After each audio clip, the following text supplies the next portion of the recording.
nationally syndicated media personality and author Sheila Zilinsky, aka Weekend Vigilante. You're watching The Sheila Zilinsky Show, the only program to bring you the truth behind the headlines, prophecy, and the deeper things of God with a focus on spiritual warfare. And now, here's Sheila.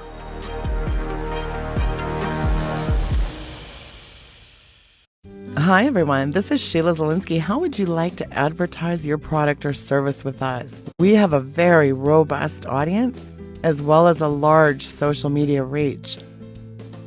And we should be supporting Christian businesses. If you're interested in advertising your product or services with us, send us an email at info@sheila.media. That's info@sheila.media. And one of our sales staff will get in touch with you to see if your product or service is a good fit. All our advertising packages can be tailored to fit your budget. Consider advertising on The Sheila Zilinsky Show. That's info@sheila.media. Make the inquiry today and get your business noticed.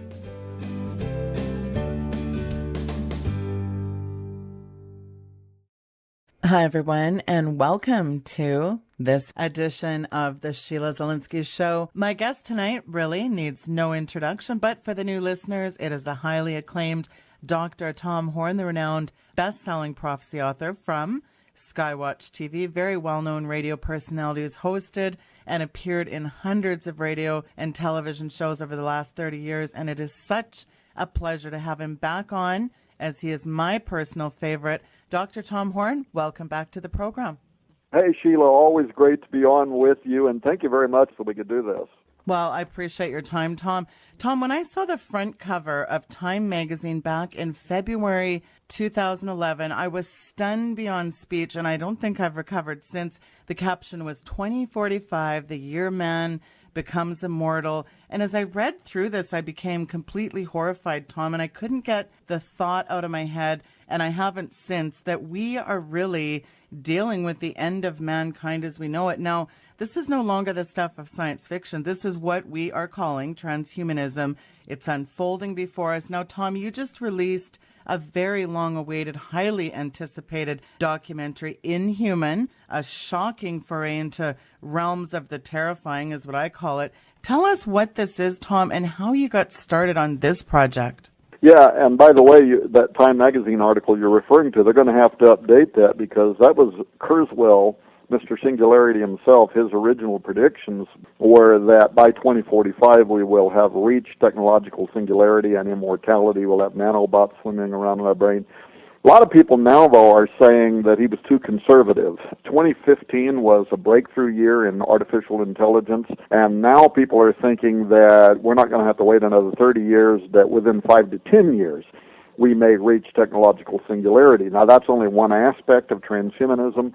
Probably some of the stuff that's even more important right now are the issues that we included in the film Inhuman, the documentary, that have to do with human gene editing technology. If people go to Google and just type in CRISPR, CRISPR, they can read all about that and why just this last week we actually had leading scientists from around the world that gathered in Washington, D.C. These were scientists from China, Russia, the United Kingdom, and America, all coming together. What were they doing in Washington, D.C.? They were talking about CRISPR-Cas9 technology that allows for the modification of humans at the germline level. We can talk all about that as we do this program.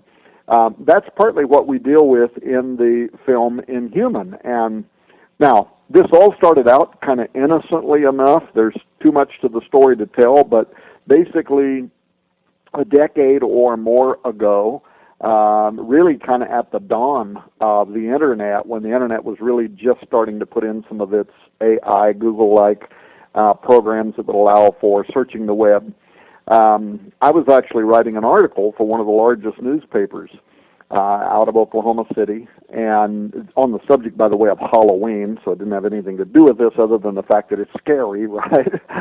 And I came across the term. So I'm on the Internet, I'm searching, I forget what for, but I saw a term.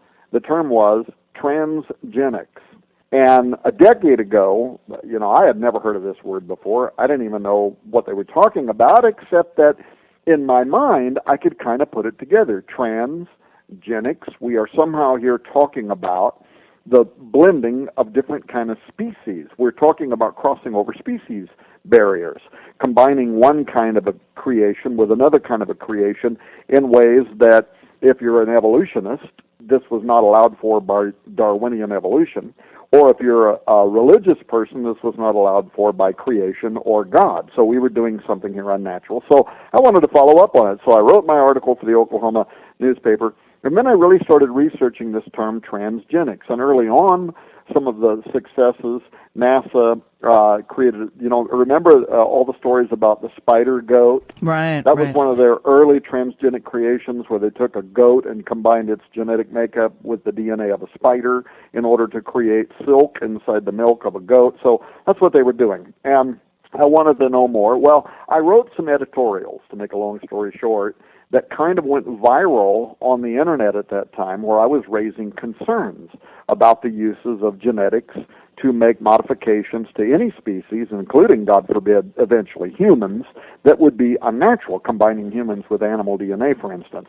And boy, all of a sudden, Sheila, I was being attacked by the top transhumanists in the world. They were just coming out of the woodwork. Guys like James Hughes, who was the original founder of the World Transhumanist Association, Max Moore, who is considered today to be the father of modern transhumanism.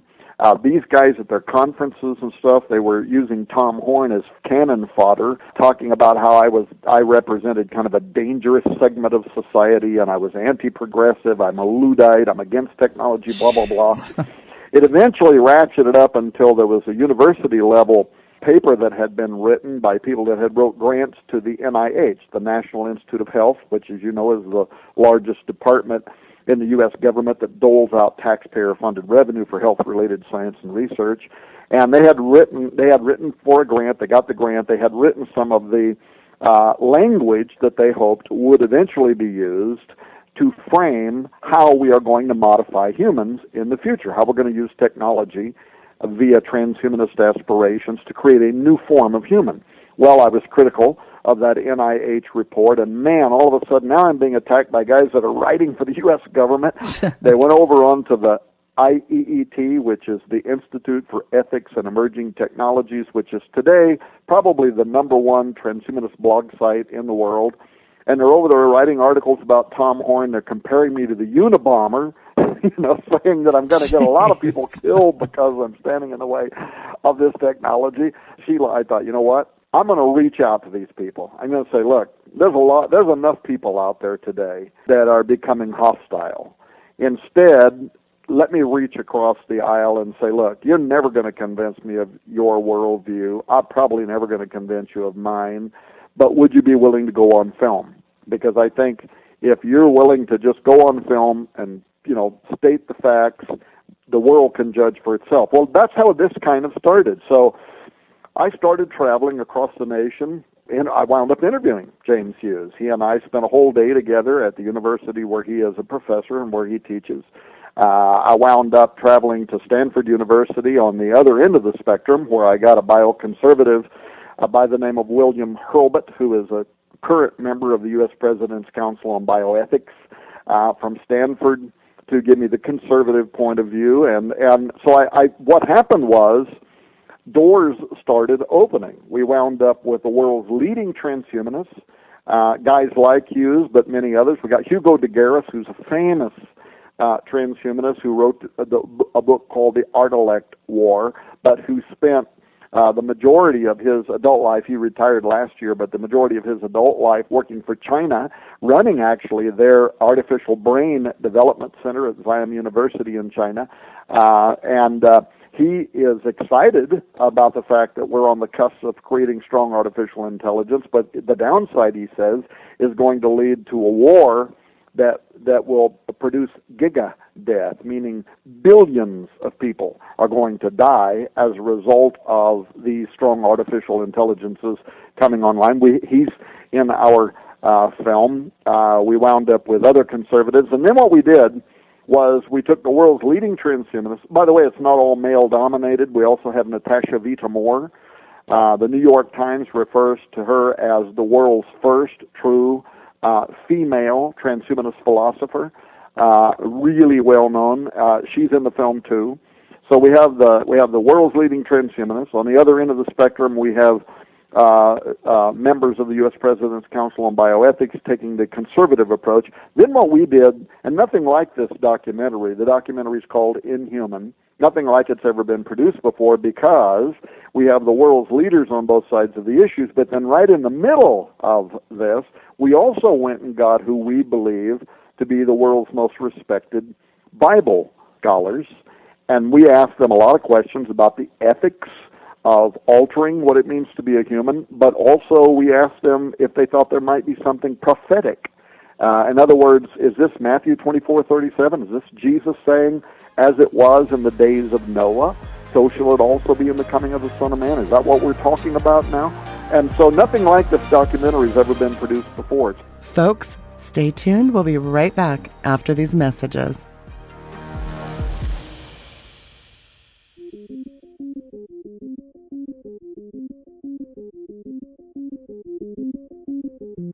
The Green New Deal appears to be the #1 headline in the news, and it is not going anywhere.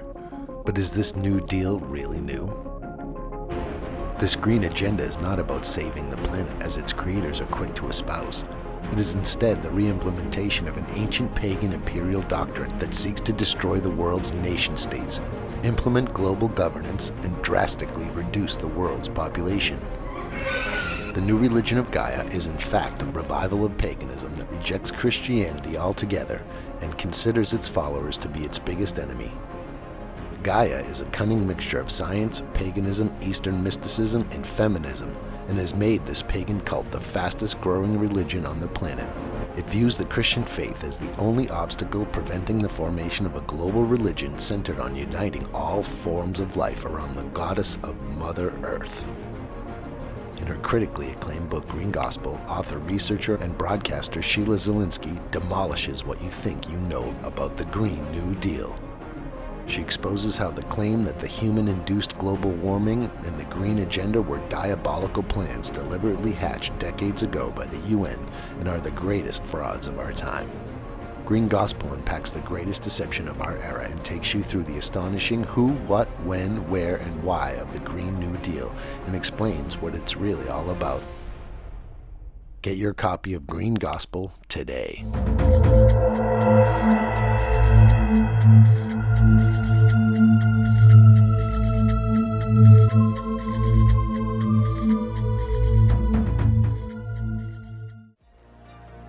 You're watching The Sheila Zilinsky Show. Our hope is that churches will get involved in this conversation, because if they don't, well, then we're leaving it to the pro-transhumanists to define the language, which right now is at the level of scientists from around the world coming to Washington, D.C., hoping to put out some kind of regulatory information by the spring of 2016, because the technology's here. So when, like you said, this is no longer sci-fi. The technology's actually here now. So this is the time, if conservative Christians and other people of faith are going to get involved in this conversation, they need to get a quick education and do it now before the language is written by those that are all in favor of it. Well, Thomas, you were talking about transgenics. I mean, we really have arrived at that time spoken about by Jesus Christ. As you said, as it was in the days of Noah, so shall also the coming of the Son of Man be. The flood came because this whole earth had degenerated into a zoo, this morphology of terror and corruption. Similarly, today we have this very intense cross-pollination between the biotech, the nanotech, altering the genome, altering the frequencies of DNA. The Bible really is about protecting the human genome. China creating the first genetically engineered embryo. We see Isaiah seeing something transgenic, like you talked about the goat animal. Even the London Daily talked about a hybrid chimera. We see these animal-human chimeras. Is there, Tom, a diabolical attempt, do you think, to genetically engineer chimera hybrids, this part human, part animal, even possessed by evil spirits? Is this the insidious part of this? Listen, I know that people listening to this program, if I tell you, yes, that's happening in laboratories around the world now, we're not just talking about at the embryonic level, but literal islands of Dr. Moreau. There will be some people out there that'll believe it, and what's ironic is the people that believe it are also the people that are scientists, the ones that are actually involved in the technology. They're the ones that know that it's true. Others, though, because of the way the media spins information and news, they're going to say, oh, that's just a conspiracy theory. Oh, it's really not happening. And here's what I would tell you. There is major reasons to believe that we have fully mature, let's just call them monstrosities, that are being engineered for study purposes that have to do with future military battlefields and so on. By the way, DARPA, this year's presidentially approved DARPA budget has tens of millions of dollars in it set aside for creating a new blueprint of the human genetic code for super soldier types. This is in the publicly acknowledged, presidentially approved budget. So we're not talking about sci-fi here. The technology's here. It's being used. Now, if they're admitting to you in their publicly acknowledged budgets that they want to create a new blueprint for the human to alter our genotype, then imagine what they've been doing for a very long time. And here's what I would say, and I would say this, if there's attorneys, legal-minded individuals listening to this program, think about this. In law, you know, there's an investigation, there's a research principle, and it's called a presumption of facts. Now, every attorney out there automatically now is tracking with me. They know exactly where I'm going. Presumption of facts is an argument of proof through inference to the existence of a fact, but that's not certainly known, but about which the existence of a lot of other facts that are known and proved point to, and therefore, it's in law they say it's grounded on circumstantial or probable evidence that therefore entitles certain presumed facts to be believed based on numerous other corroborative evidence. Now, first of all, for the lay people listening to this show, that's an established methodology in courts of law all over the world for drawing conclusions that are held up in courts of law all the time, as well as war college, battlefield decisions, and so on, where there is an abundance of evidence that is so clear that reasonable minds, a jury, if you will, can safely assume that the preponderance of evidence has left no space for reasonable doubts. In other words, though Tom Horn might not have a secret camera video footage of a part human, part animal, it is more likely than not to be factual. Why? Number one, because the science exists, and it's overly naive to therefore believe that nobody anywhere is experimenting with it. Number two, governments, including the United States, have a proven track record of always experimenting with exotic science, right? The Manhattan Project, in top secret, above top secret projects, which, quite frankly, they believe they have to do in order to keep their competitors or their enemies from getting ahead of them in the technology. And then number three, we really don't even have to doubt, because the leaders of national laboratories, global policy think tanks, are admitting that the research is happening. And I can email this to people that want to email me and ask for it. The 160-page report from the Academy of Medical Sciences out of the United Kingdom. That's the same scientists that were in Washington, D.C. this week meeting with our scientists. But read their report that they published some months ago now called ACHM, which is an acronym which means Animals Containing Human Material. And in that report, they talk about how they believe that there are thousands and thousands of animals containing human material that have been raised to full maturity, and that this is happening in laboratories all over the world. And if you read just the summary of the report, just the summary covers these points. Number one, they believe that there is extensive modification of the brains of animals by implantation of human-derived cells that might result, I'm actually reading this from the summary, might result in altered cognitive capacity approaching human consciousness, sentience, and human-like behavioral capabilities. Sheila, now we're talking about eggs, sperm, and where fertilization between humans and animal gametes might occur. I mean, we're literally now talking about animals that can conceive from human sperm and give birth to part human, part animals. And then number 3 in the summary, it's cellular or genetic modifications that could result in animals with aspects of human-like appearance, skin type, limb, facial structure, characteristics such as speech. In other words, we're talking literally, Sheila, about the days of Noah. Wow. This is what happened in the ancient times when the watchers who worked with God in creation came down to the earth. They couldn't do what God did in that they couldn't speak and order that, out of chaos, out of randomness, molecular or atomic structures would come together so that he would say, let there be, and then it would do whatever he told it to do. They couldn't do that, but they could definitely do what our scientists now today can do. They could take existing biological matter and reconstruct it in chimeric fashions, and that's what they did. And they created a biological construct that we call Nephilim, into which they extended themselves. And it came under judgment, and you said that it led to the flood. You're right. In the book of Genesis, that's what it says. All flesh, both man and beast, had been corrupted. And it says of Noah, he was the only man left who was perfect. That's the Hebrew word tanyim, which implies that his DNA had not yet been corrupted through intermarriage, and therefore, by extension, his children. And so God ordered the destruction of all life on earth, both man and beast, and then we started over again. But Jesus said, what was going on in the days of Noah, that's what's going to be going on in the end times when he returns. And now, for the first time since the time of the great flood, men have intentionally set about to cross over the species barriers. We're already producing genetically modified crops, transgenic animals, genetically modified humans at the embryonic level have been admitted to for over a decade. And now you have leading scientists that are saying we suspect that in thousands and thousands of laboratories around the world, we are building islands of Dr. Moreau. It's in DARPA's presidential 2015 and in the upcoming 2016 budget to do so. So now, there have been some game changers we can talk about, and this is the one that everybody's hearing about right now. In 2012, U.S. researchers published how they had developed a high-precision gene editing tool called CRISPR-Cas9. I would invite people, again, to go to Google, just type in CRISPR. And Cas9 is the one Cas that they talk about the most. This has opened up whole new realms of genetic engineering. Folks, stay tuned. We'll be right back after these messages.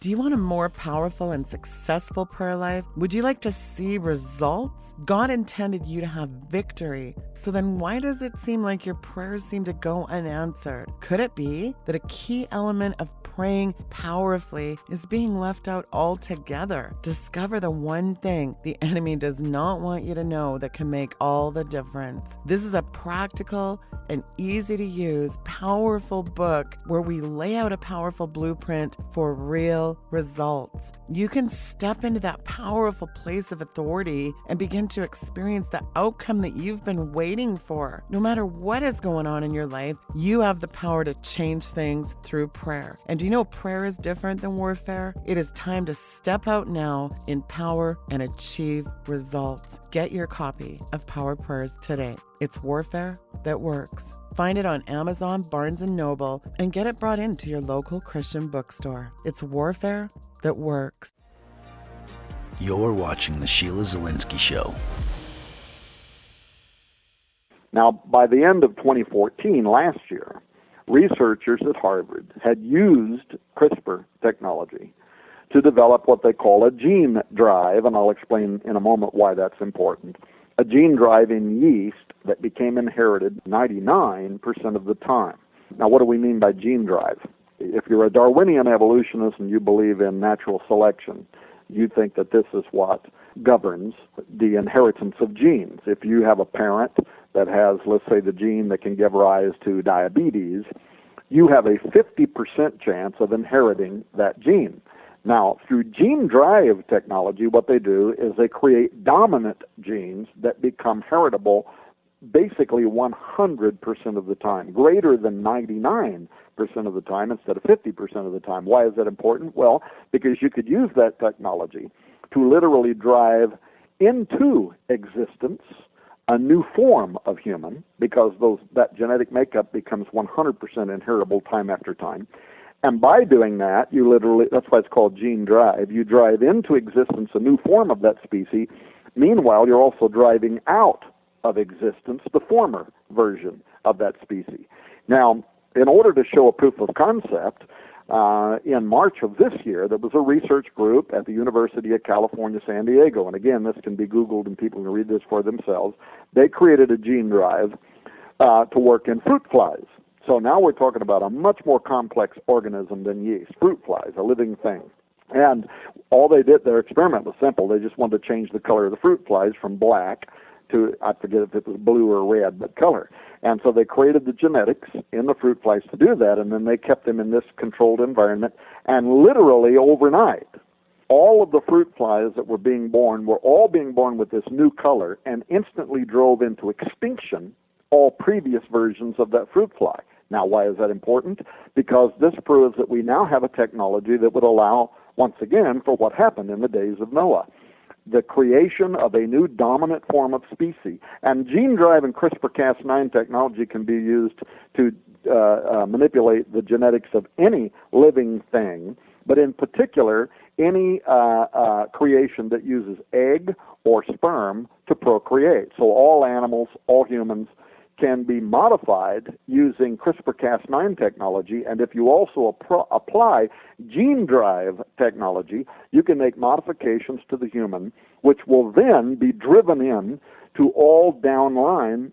What we're talking about, germline genetic modification. That species would replace all previous versions of that species downline. This would be a way to create a new form of human that would replace all existing forms of human into the future. And that's the reason, by the way, that this technology now is 99% success rate. They're saying that within another year, by the end of 2016, CRISPR-Cas9 technology will be perfected to the point that you can just copy-paste any new form of a living entity that you want, and it's going to wipe out all previous forms of that species. So we are talking about a world-changing, species-altering, environmental-altering, global technology. Now, the technology is such that it not only could do good, meaning that, and I do think, by the way, that there could be some real good things that come out of CRISPR-type technology. We could use gene therapy for creating a treatment for cancer that not only cures cancer, but that assures that it's a permanent cure, that downline, everybody born to those individuals would never even be susceptible to cancer. If you could do that without modifying what it means to be a human. So now we're not talking about a part human, part animal. We're not talking about some other thing that I, as an evangelical Christian, would have real problems with. We're talking about gene therapy. We're just talking about therapy. It's, in other words, it's a super advanced, much better way of doing what we already do. Using nuclear, treatments to try to kill cancerous cells. The problem, though, is that what can be used for good can also be used for evil. And gene drive could also be used to build, for instance, a terrifying bioweapon. A terrorist would not need to create vast amounts of a lethal virus to unleash on the world if they can just take a handful of mosquitoes and with a gene for making a toxin and power it with a gene drive and release them into the Florida Keys. Within 6 months, you could have mosquitoes propagating across the United States and then around the world that have in them a toxin that would be lethal to humanity. And by the time the CDC and other agencies of our governments caught up with the fact that you have a new form of flu or whatever they would be calling it, you could have tens of millions, if not hundreds of millions of people around the world dead as a result of this technology. Now, let me tell you the reason that this is especially scary. I have in my possession right now a gene knockout CRISPR-Cas9 kit. And if Tom Horn can get this kit, you better believe the terrorist communities can get it. And they can use it for gene drive technology. And, oh, by the way, Sheila, people knew that all these scientists were meeting in Washington, D.C. last week, but they had no idea the level at which these scientists are concerned. And I had said at Skywatch TV that I expected but they were going to call for a universal moratorium on the use of the science. And I had said it won't make any difference because two things. Number one, rogue nations aren't going to pay no attention to our call for a universal moratorium. They're just going to use the science if they want to. But secondly, there's a proven track record in the United States, Britain, and other Western countries that we too, we're signatories of the moratorium. We'll say we're putting a moratorium on it, and then we just go into, SAPOC-type budgets beyond congressional review, and we develop the science anyway. Why? Well, because our experience tells us that we have to develop the technology if for no other reason than to be able to counteract it if enemies or competitors try to use the technology against us. So what I find interesting is that the very scientists in Washington, D.C. last week were referring to this as a Pandora's box. That was their language. They're actually calling this a Pandora's box, and they're saying there is no way to put the genie back in the bottle now. The technology does exist. So we are, I think, at a time where prophecy is in fact being fulfilled, and it's only probably the mercy of God that we haven't yet seen this technology used in catastrophic ways. Well, you're right, because when you look at this eclectic mishmash of the who's who of the New World mad scientists, creating these animal-human chimeras and then DARPA projects, it's hard to believe, Tom, that you had a time when unsanctioned Nephilim, or what I like to call human-angel hybrids, these things aren't human. And it's just like what you just said. At what point does it mean that we're not even human anymore?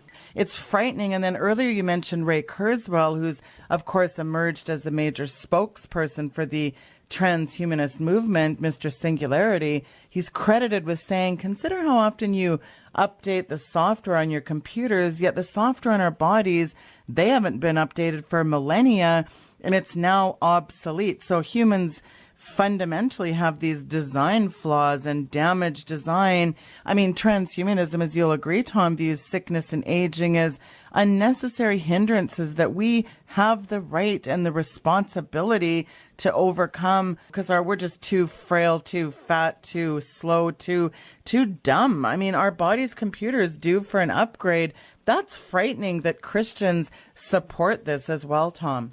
Yeah, there's a growing Christian transhumanist movement. We deal with all of this stuff in the film Inhuman. The fact that bioenhanced humans with Ray Kurzweil you were talking about, his whole thing about cognitive abilities are going to be enhanced. We're going to have nanobots swimming around in our body making molecular repairs.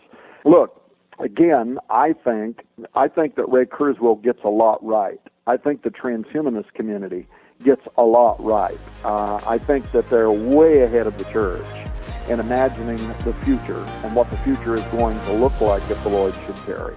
Folks, stay tuned. We'll be right back after these messages.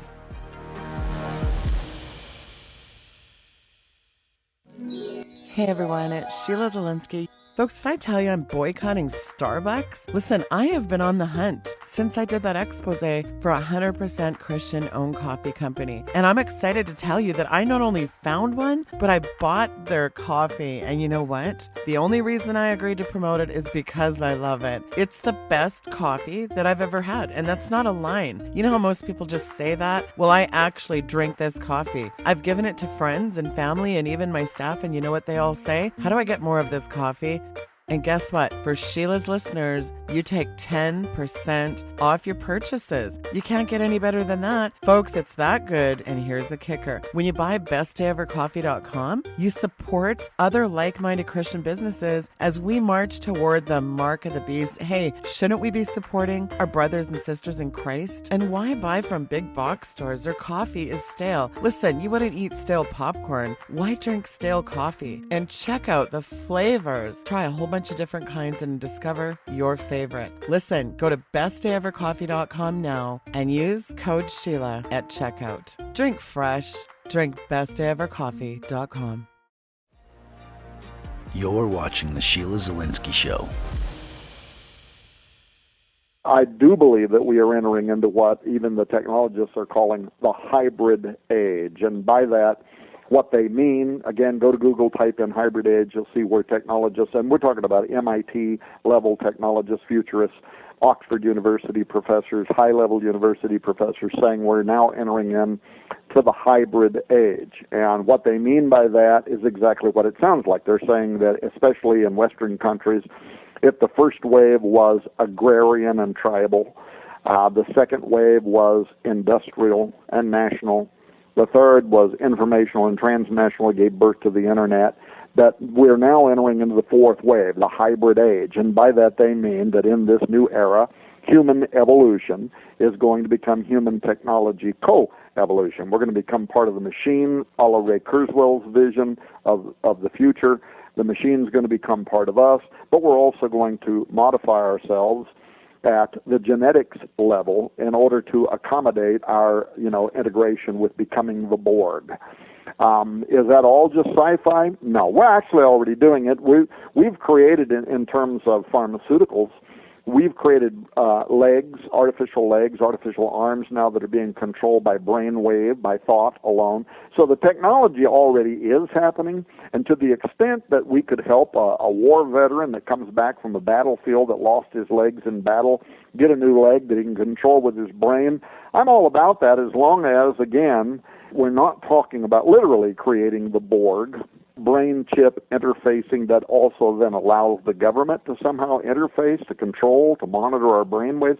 So there's a very thin line here that becomes concerning. The difference between a new modern form of a wheelchair that actually really helps somebody that's been damaged to be able to get around and do better, I'm all for. Integration with surveillance systems and data mining systems, I'm not for. Or take it to the genetics level. A new form of therapy. I mean, every time you take an aspirin, you're trying to affect your genetics. You're trying to do something that is therapeutic. And Christians have been at the forefront of this effort long before the transhumanist community ever even had an identity or a name. We built all the great hospitals. We took the commission of Jesus Christ to be healers. We took that very seriously. We've been out there feeding the hungry and helping the poor and healing the sick and tending to the wounded. That is an ethos that is important to our Christian worldview. But we also believe in the divine order, meaning that it was God who created everything before the fall, and he ordered that each kind reproduce only after its own kind. And this becomes a real problem with the transhumanists. You'll see some of them, Natasha Vita-Moore, in our documentary film, talking about how she's looking forward to the day when she can create a system that will allow her to take on serpentine-like qualities. She wants her skin to glow, and to change like a mood ring, and all these stuff that, people are going to watch this and they're going to go, these people are out of their ever-loving mind. And yet they're not, because the technology to do it is actually here. And we are now starting down this road toward, well, you mentioned the Chinese. The Chinese were only one of the first ones to admit that they're using CRISPR-Cas9 technology to modify humans at the germline level, at the genetic level. And they say that, after they did their experiments, then they destroyed those embryos. I don't know whether they did or didn't. I'll just take their word, for what they say. But the bottom line is, if there are others that are doing the same thing, if there are others that are raising these to maturity, then those genetically modified humans breeding with non-genetically modified humans with gene drive technology are going to be permanently altering everything born down the line. This sounds exactly like what the Watchers did, doesn't it? What the Nephilim did. That ultimately led to the fiat of the Great Flood. But it's happening now. Now, I'll tell you something that also really concerns me. Well, two things. The Chinese that did these tests, editing with embryos using CRISPR, reported a high success ratio. Well, in their mind, that's a wonderful thing. But in the mind of a conservative bioethicist, they just crossed over a line that ethicists have been concerned about for many, many years, called germline genetic engineering. Why? Because germline genetic engineering actually has the potential to achieve the goals of the early eugenics movement. And if you recall, eugenics was the idea that we're going to create superior humans via improving their genetics through selective breeding. So this was being done in the United States early in our history, but all the way up until 1970, there were laws in some states still on the books that would allow them to sterilize individuals that they thought we're not qualified to have babies. So, I mean, this has been around even in the recent years. Hitler, of course, took it to the highest level, who thought that through genetically selecting individuals to be born from people that they considered their bloodlines to be the best, we're going to create the Aryan super race. Well, now, through genetically modifying human genes in very early embryos, sperm and eggs, germline engineering has the power to accomplish what Hitler set out, to actually reassemble the very nature of humanity as human, altering an embryo's every cell, leading to inheritable modifications that would extend to all succeeding generations. And there are very intelligent people that actually support doing that. If people Google Dr. Gregory Stock, he's a leading, respected proponent of germline technology. He believes that we can choose now to transcend our existing biological limitations, like Kurzweil was talking about, and we're going to do it through germline engineering. And his whole argument is that we can make better humans by adding new genes to their DNA, then we should. And he frankly argues in a way that really appeals to the average individual, the man on the street, to transhumanists, to secularists, because he says there's no way we've spent billions and billions of dollars to unravel our biology. We didn't do it out of idle curiosity. We did it in the hopes of bettering our lives. And now that we have the technology, we're not going to turn away from it. And he's right, we're not. But here's the thing, Sheila, that most of these technologists don't understand, is that there is also a spiritual, supernatural aspect of who we are and what we are as humans. It makes us different than a tree. It makes us different than other things that could be genetically modified. And according to Scripture, and according to really religious philosophers down through the eons, our particular genetic design is also connected to our supernatural relationship with God. God made it, and God's breathed into humanity the breath of life, and he made us a fit extension for habitation by the Holy Spirit. Now, what we found, and I kind of already knew this existed, but I was astonished at the level at which it exists. What we found when traveling across the country over the last 5 years making the Inhuman documentary is that there's also a lot of transhumanists who either believe in or are suspicious that there is an unseen reality around us. You and I would say the angelic realm, the supernatural realm. They believe that there is an unseen reality around us, and they are very interested in getting in contact with it. Now, not all transhumanists, some of them are completely atheists, secularists, whatever, but a lot of them have a spiritual side, but it's not Bible-based. And so, like one of the transhumanists that we deal with is Nick Bostrom. He's the Future of Humanity Institute professor and a philosophy professor at Oxford University. He actually wrote how he earned his prestigious seat at Oxford University, but was by writing a thesis called Transhumanist Values. He's a leading advocate of transhumanism. Interestingly, in recent days, he also has developed a second side of him that almost sounds more like Tom Horn, in which he's saying he's a leading advocate of transhumanism. However, he also believes it might lead to the end of the world. It's an existential risk.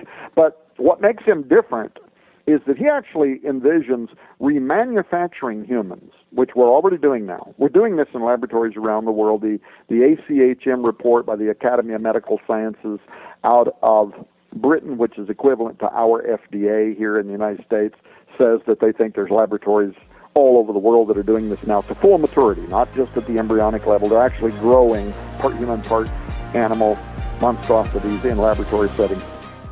Folks, stay tuned. We'll be right back after these messages.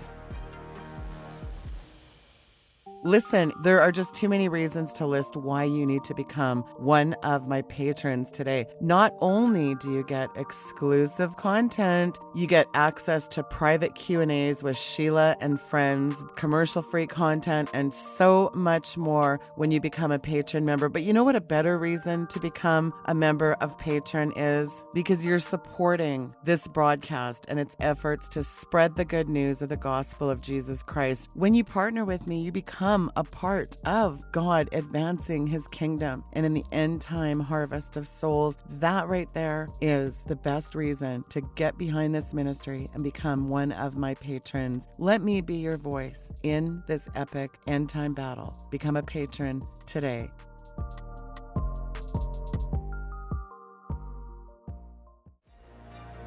You're watching The Sheila Zilinsky Show.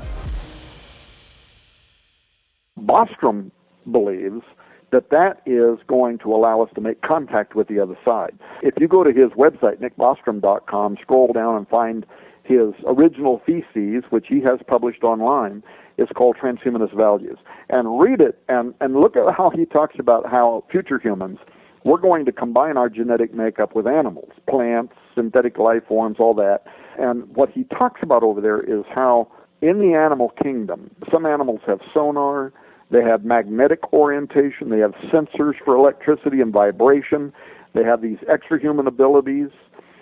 He talks about how they have a range of sensory modalities where they can see into areas of the light spectrum that we can't see into. And he talks about how the transhuman forms of mankind in the future are not going to have limits to our range of modalities like we do now, our five, what people call our five senses, taste, see, smell. We're going to add things to those sensory modalities, infrared ability, radiation, sonar like bats use for navigation, or infrared like snakes use for seeing. We're going to connect that to our makeup and be able to see into other realms and other realities. Well, here's what I want people to know. Nick Bostrom's absolutely correct in that the animal kingdom does have levels of perception that are way beyond human. Animals can sense earthquakes. We say they can smell tumors. We don't know if that's really what they're doing, but some dogs are sensitive to when people have cancer. Dogs can hear at 40,000 hertz, dolphins at 80,000 hertz, that sort of thing. But we also believe that animals see wavelengths into a realm that you and I might call the spirit world. Remember the story of Balaam's donkey in the book of Numbers. And Balaam has done something God told him not to do, and he's prophesied against Israel. He's fleeing for his life, and he's on a donkey, and the donkey keeps turning off the path that he's on, and he keeps beating the donkey, trying to get it back on the path. But what he can't see is the reason the donkey's turning off the path is the donkey can see ahead in the pathway is a giant angel with a sword drawn going to take off dumb Balaam's head. So you have a biblical precedent for suggesting that some animals can see into what you and I would call the supernatural realm. And transhumanists have a significant interest in combining our genetic makeup with the animal kingdom in order to be able to see into those other realms. There was a famous transhumanist that died a couple of years ago, Terence McKenna. He was actually the originator of what's called novelty theory, and people can Google that and read about it. But he was a guy that would go around the world into Africa and different places and use these mind-expanding drugs that the shaman were using to put himself into contact with the other side. And he believed that he was consistently being put in contact with entities that were, every time he went into these altered state of minds, these entities were the same. In other words, he came to believe that these were not just illusions from psychoactive drugs, but rather that it was opening a gateway in his brain to allow him to perceive other realities. And he believed that following technological singularity, we were going to would have the technology to be able to enhance our brain matter in order to constantly have like a stable platform to be in constant contact with the other side. Well, around the time that he was writing about that, Arizona State University, where the Templeton Foundation had been funding a whole series of mostly pro-transhumanist lectures titled Facing the Challenges of Transhumanism, Religion, Science, and Technology. They're still doing that. Some of the instructors around that time said they believed that radical alteration of mankind might open a door to unseen intelligence. And so consequently, in 2009, Arizona State University launched a new study called the Sophia Project for the express purpose of confirming and then perhaps putting ourselves into contact with, and they described what they wanted to get in contact with, quote, deceased people, spirit guides, angels, otherworldly entities, extraterrestrials, and or a universal intelligence or God, end quote. So they wanted to put themselves in contact with what you and I would call the supernatural realm. Now, when they did that, I went on national television, was talking about it. They pulled the Sophia webpage from Arizona State University because they were getting so much feedback as a result of me doing a national television program on it, big-time television. But you can still go in and find the cache in Google. I don't know about Yahoo, but you can do it in Google, where you can see the webpage up there for the Sophia project. But the whole point is, imagine then, and we do in the documentary Inhuman Imagine, what this might mean if you have government laboratories with unlimited budgets that have been working beyond congressional review for the last 20 years, in which they're trying to decode gene functions that lead animals to have these, what we would call preternatural capabilities of sense and smell and sight, if they were doing that and then blending that with Homo sapiens. Well, we believe that original man,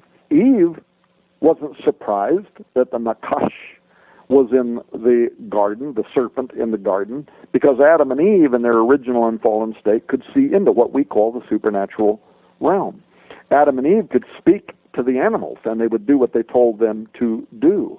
After the fall, Adam becomes Aman, man of rare earth, and different diophonetic marks that were previously attached to his name that suggest that he had godlike abilities of speech and sound, of speech and eyesight, are removed from Adam. He becomes something different. He becomes what we are today, suggesting that there are portions of our brain. We know that we don't use the majority of our brain. Portions of the brain are closed off. Well, what these modern, spiritually inclined transhumanists and scientists believe is that maybe, just maybe, there are portions of the brain, and if they could be reactivated. In other words, if we could circumvent the curse that God put on man, we could reactivate the original qualities and therefore, I guess, use more of a percentage of our brain. But I think, as you call them, these so-called spiritually inclined people, you're talking about their form of spirituality, the spirits they're seeking to tap into, maybe something beside God. So they may be in for quite a surprise, Tom, when they try to unleash what's on the other side of that veil. Folks, stay tuned. We'll be right back after these messages.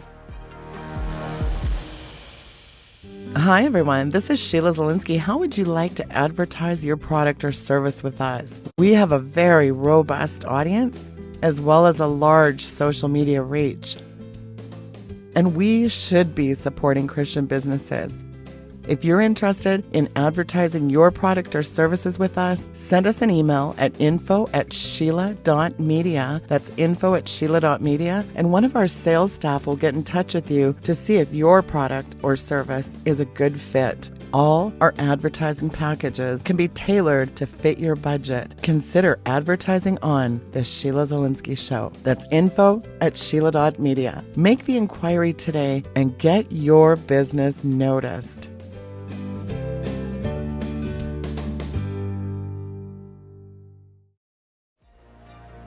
You're watching The Sheila Zilinsky Show. Now, speaking of the other side of that veil, I want you to tell the listeners about an incredible situation with your mother recently, Tom. Yeah, I mean, it was a shocker. My sister calls me one day, who takes care of my mother, lives with her and takes care of her. My sister also has health issues. Mom's freaking out. On the phone, I almost couldn't even put together exactly what they were talking about, but because I already had a trip to Arizona planned, I just decided to go down there. I told them I'll be there. I'm getting there as quick as I can. Well, what I found out when I got there is my mom, who's nearly 90 years old now, what happened was she had started seeing red spots in her right eye, right? So she goes to the doctor. She's seeing these spots in this eye, can't get rid of them.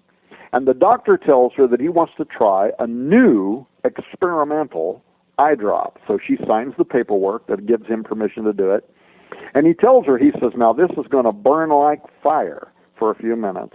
But then he said, I think it'll fix the problem. So he puts the eye drops in her eye.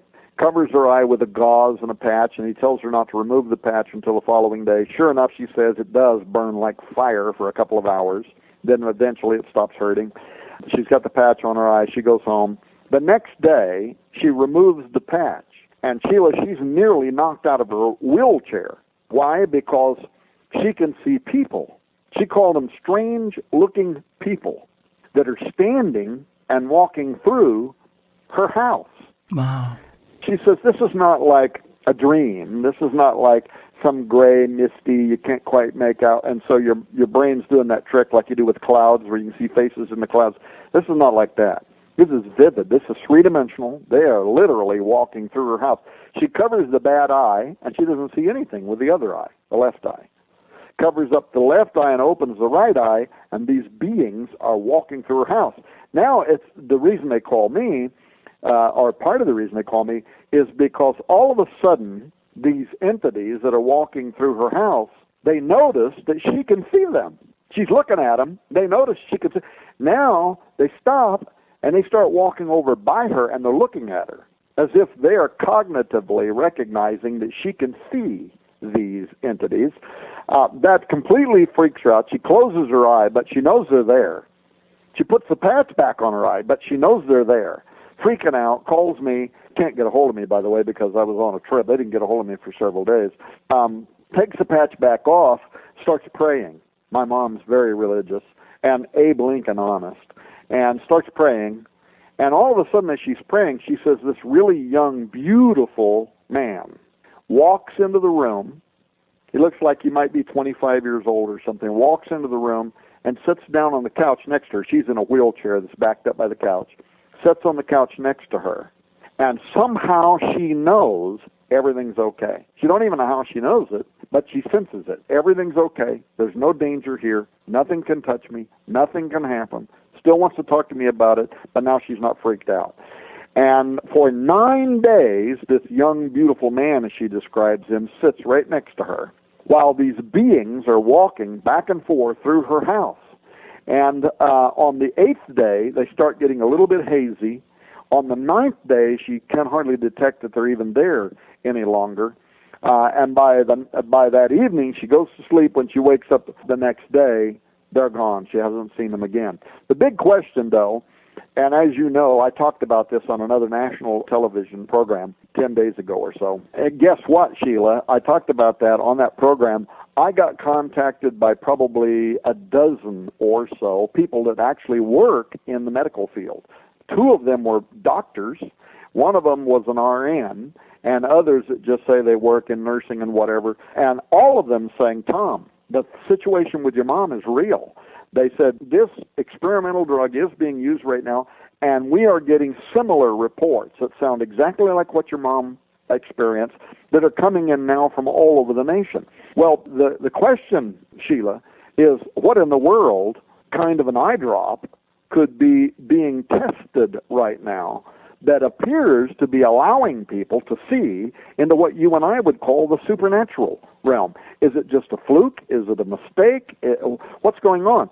I wanted to know, and as you know, Skywatch Television, we have on staff full-time Sharon Gilbert, who is a molecular biologist. I sent it to her. I said, Sharon, what in the world do you think, what's going on here? I mean, Mom absolutely would never make something up. She's not telling a lie, and now it's being confirmed. What do you think's going on? And Sharon emailed me back, and she said, Tom, ophthalmologists are dealing with this right now, and they're saying that these so-called visions or whatever, she said they're calling this Charles Banette syndrome. Wow. And they're saying that it's a manifestation of the brain's reaction to sensory deprivation, the eye being occluded artificially by covering or physiologically through disease, whatever. She says, Tom, it's a bunch of scientific claptrap. It's a lie. They're trying to simply explain experiences to their patients and tell them that there's nothing happening here that's beyond physical reality. This is kind of like phantom limb sensations when an individual loses an arm and they still feel the arm, blah, blah, blah, but it's going on for eyes. She said, Tom, I suspect your mom saw into the spirit realm for reasons that I don't understand, you don't understand. And then she goes on to this big, long email about how it's well-timed because she's spending a great deal of time right now dealing with this very phenomenon and others similar to it that are being reported and that she's receiving from people around the world. But only thing I can imagine is that the young man was an angelic manifestation, and he was just there to assure my mother, who is a Christian, that whatever this other manifestation is can't touch you, can't hurt you, but it is part of another kind of reality. Well, of course, then that takes us to other programs we've done in the past where what's going on at CERN, they're trying to open a doorway into a parallel reality. Top leading minds in the world, quantum physicists, believe that we are living in a multiverse. And by multiverse, they don't just mean cosmic radiation left over from the Big Bang and there's light particles floating around out there that we can't see. When you watch their documents and their videos and their discussions around what is happening in the multiverse, they depict other people like us living parallel to us, being separated by light or whatever, membranes, gravitational situations in which we cannot see their light, and therefore we're not aware that they're there. They're really just describing what the Bible calls the supernatural realm. And even CERN is trying to make contact with that reality. Wow. Well, I don't know what's in those eye drops, but frightening concoction indeed. I mean, between tampering with the human genome and this hellish cornucopia of sorcery, witchcraft, pharmakia, opening portals, messing around with what we shouldn't be, we've really crossed over into an area where I believe there's no going back here. Pandora's box has been opened. And I really believe, Tom, that the subtitle of your documentary, The Next and Final Phase of Man, is here. And it's almost inconceivable to think that we could soon merit the label post-human. Hey, Sheila, thank you for having me on your program. As always, you two are on the cutting edge. Thank you, Tom. And again, kudos for your incredible work. I'm such a huge fan of yours. You're a brilliant, inspiring man. Please do come back and see us soon, Tom.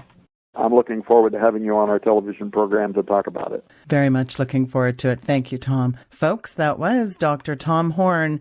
Get this documentary, folks. Inhuman, the next and final phase of man is here. Go to skywatchtv.com. Do make sure you sign up for my YouTube channel and social media like Facebook and Twitter. All that information is there. Thank you so much for tuning into the broadcast. Hey folks, listen, do you know how vitally important it is that you subscribe, like, and share these videos? Because when you take that simple action, you're helping to boost the show's algorithms. You know what they're doing out there on YouTube, Facebook, and Twitter. They use AI to monitor and distribute content. So when you do share, like, and subscribe, it helps the show appear in more people's news feeds. And that is important with all this Stasi censorship, isn't it? So by liking and sharing, you're actually taking part, spreading the good news of the gospel of Jesus Christ, equipping the saints. You're part of that. You become part of the harvesting of souls for God's eternal kingdom. So please, again, take a moment to spread the good news of Jesus Christ. Like, share, and subscribe.